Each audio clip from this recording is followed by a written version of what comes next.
Hi, എല്ലാവർക്കും mister ഷൈനിലേക്ക് സ്വാഗതം.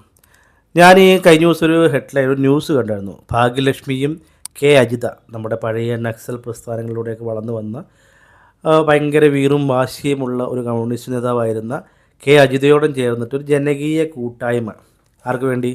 സ്ത്രീകൾക്കെതിരെ നടക്കുന്ന പ്രശ്നങ്ങൾക്ക് വേണ്ടി ഒരു ജനകീയ കൂട്ടായ്മ. അതിൻ്റെ കൂടെ നമ്മുടെ ദിലീപിൻ്റെ ഇഷ്യൂവിന് കുറച്ചും കൂടി ജനപിന്തുണയ്ക്ക് വേണ്ടി ഒരു ജനകീയ കൂട്ടായ്മ തുടങ്ങാൻ പോകുന്നു എന്ന് പറഞ്ഞൊരു വാർത്ത കണ്ടായിരുന്നു.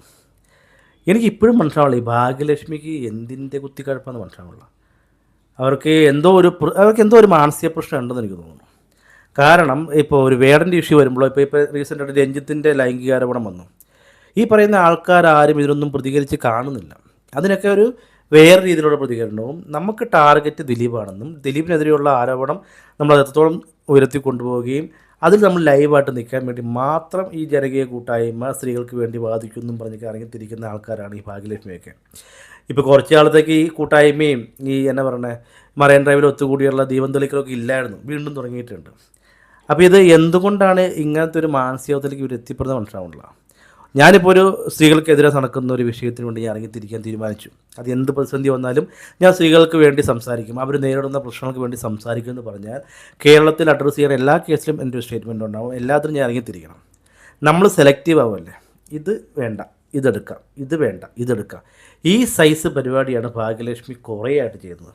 ഡബ്ബിംഗ് ആർട്ടിസ്റ്റുകൾ നമ്മുടെ ഇൻഡസ്ട്രിയിൽ കുറേ പേരുണ്ടായിട്ടുണ്ട്. പക്ഷേ ഭാഗ്യലക്ഷ്മിക്ക് മറ്റുള്ള ഡബ്ബിംഗ് ആർട്ടിസ്റ്റുകളെയും കുറച്ചും കൂടി ഒരു പേരും പ്രശസ്തിയും വന്നിട്ടുണ്ട്. അപ്പോൾ അത് അവർ കുറച്ചും കൂടി അവരെ മാർക്കറ്റ് ചെയ്യാൻ തുടങ്ങിയതുകൊണ്ട് ജനങ്ങളിലേക്ക് എത്തിപ്പെടുകയും ജനങ്ങൾ അവരെ നോട്ടീസ് ചെയ്യുകയുണ്ടായിട്ടുണ്ട്. നമ്മളിപ്പോൾ റിമി ടോമിയുടെ കാര്യം പറയുകയാണെങ്കിൽ റിമി ടോമിയുടെ സമയത്ത് ഒരുപാട് ഗായികമാർ ഇൻഡസ്ട്രി വന്നതാണ്. പക്ഷേ റിമി ടോമി ഒരു ആങ്കറായിട്ട് മാറി വേറെ ഒരു തലത്തിൽ കൂടെ വന്നപ്പോൾ റിമി ടോമി കുറച്ചുകൂടെ ഫേമസ് ആയി. ഒരു പാട്ടുകാരി എന്ന രീതിയിൽ അക്കാലം കൂടുതൽ പുള്ളിക്കാരത്തി ഫേമസ് ആയി മാറി. അതുപോലെയാണ് ഈ പറഞ്ഞ ഭാഗ്യലക്ഷ്മിയും ഫേമസ് ആയി.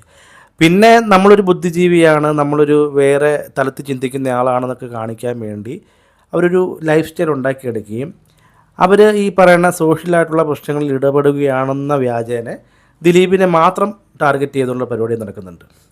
അപ്പോൾ ഇങ്ങനെയുള്ള ഇരട്ടത്താപ്പുകൾ ജനങ്ങൾക്ക് മനസ്സിലാവുകയും ചെയ്തിട്ടുണ്ട്. അതിനുശേഷം വീണ്ടും ഈ സൈസ് പരിപാടിയായിട്ട് വരുന്ന പറയുമ്പോൾ ശരിക്കും പറഞ്ഞാൽ ആർക്കാൾ കാർക്കിച്ച് തുപ്പുന്നൊരവസ്ഥയാണ്. ഒരു കേസിലൊരു വിധി വന്നു കഴിഞ്ഞാൽ ആ വിധി നിങ്ങൾക്ക് തൃപ്തികരമല്ലെങ്കിൽ അടുത്ത ഓപ്ഷന് പോകാനല്ലാണ്ട് അതിനൊന്നും ഞങ്ങൾ പോകില്ല. ഞങ്ങൾ തെരുവിലിറങ്ങും, ഞങ്ങൾ ചങ്ങല നിർമ്മിക്കും, ഞങ്ങൾ വാദിക്കും, ഞങ്ങൾ അവൾക്കൊപ്പാണ് എന്നും പറഞ്ഞ് ശരിക്കും പറഞ്ഞാൽ പ്രഹസനമാണ്. പട്ടി ഷോ എന്ന് പറയും. അപ്പോൾ അതൊക്കെ ഒന്ന് കെട്ടടങ്ങി കഴിഞ്ഞപ്പോൾ ഇപ്പോൾ കെ അജിതേനെയും കൂട്ടിക്കൊണ്ട് അടുത്ത പരിപാടിക്ക് ഇറങ്ങിയിട്ടുണ്ട്. ഈ അജിത എന്ന് പറയുന്ന വ്യക്തിയോട് എനിക്ക് റെസ്പെക്റ്റ് മാത്രമേ ഉള്ളൂ. ഒരു പ്രസ്ഥാനത്തിൽ വിശ്വസിക്കുകയും അതിനുവേണ്ടി പോരാടുകയും ജയിൽവാസം അനുഭവിക്കുകയൊക്കെ ചെയ്ത സ്ത്രീയാണ്. അപ്പോൾ അവരോട് എനിക്ക് ബഹുമാനക്കുറവില്ല. പക്ഷേ ഈ ഭാഗ്യലക്ഷ്മിനെ പോലുള്ളവരൊക്കെ കൂട്ടുപിടിച്ചിട്ട് ഈ സൈസ് പേക്കൂത്തിന് ഇറങ്ങിയിട്ടുണ്ട്. ജനങ്ങൾ വലിച്ചു കീറും. കാരണം നിങ്ങൾ ചിന്തിക്കുന്നത് മാത്രമാണ് ശരിയെന്നല്ല. സൊസൈറ്റിയിൽ പലതരത്തിലുള്ള ആൾക്കാരുണ്ട്, പലർക്കും അഭിപ്രായമുണ്ട്. പലരും സൈലൻ്റ് ആയിട്ടിരിക്കുന്ന അവർക്കൊന്നും അഭിപ്രായം ഇല്ലാത്തതല്ല, ഈ വക സൈസിന് പോകാണ്ടിരിക്കുന്നതാണ്.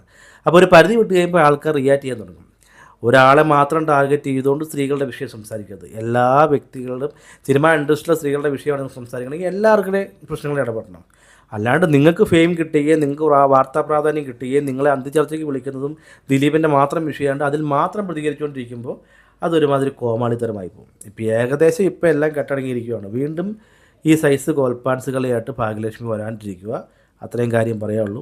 എനിക്ക് സത്യം പറഞ്ഞാൽ ഭാഗ്യലക്ഷ്മിയുടെ ഒരു നിലവാരമില്ലായ്മയും അവർ പറയുന്ന പ്രസ്താവനകളും അവർ ഈ ഇരട്ടത്താപ്പൊക്കെ കണ്ടു മണത്തപ്പോൾ ഇവരെയൊക്കെ ഇവരെ മോന്ത് കാണുമെന്ന് എനിക്ക് ഒരു ദേഷ്യം വന്ന അവസ്ഥ. കാരണം വെച്ചാൽ ജെന്യുവിനല്ല ഒട്ടും.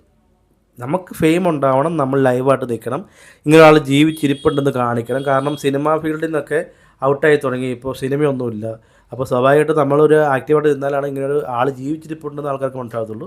അതിൻ്റെ ഭാഗമായിട്ട് ഈ അറ്റൻഷൻ സീക്കിങ്ങിന് വേണ്ടി ചെയ്യുന്ന പരിപാടിയാണ് ഇതൊക്കെ. അപ്പോൾ അടങ്ങി ഒതുങ്ങി വീട്ടിൽ ഇരിക്കുക എന്നുള്ളതാണ് പറയാനുള്ളത്. ഒരു പരിധി വിട്ട് കഴിയുമ്പോൾ മറ്റ് പലരും പ്രതികരിക്കാൻ തുടങ്ങും. അതൊരു പക്ഷേ നിങ്ങൾക്ക് താങ്ങാൻ പറ്റുന്ന അപ്പുറമായിരിക്കും. അപ്പോൾ ഈ ഒരു ന്യൂസ് കണ്ടപ്പോൾ ഇങ്ങനത്തെ ഒരു വീഡിയോ ആയിട്ട് വന്നതാണ്. അപ്പോൾ ഇനിയും നല്ല വീഡിയോസ് ആയിട്ട് വന്നാൽ ബൈ.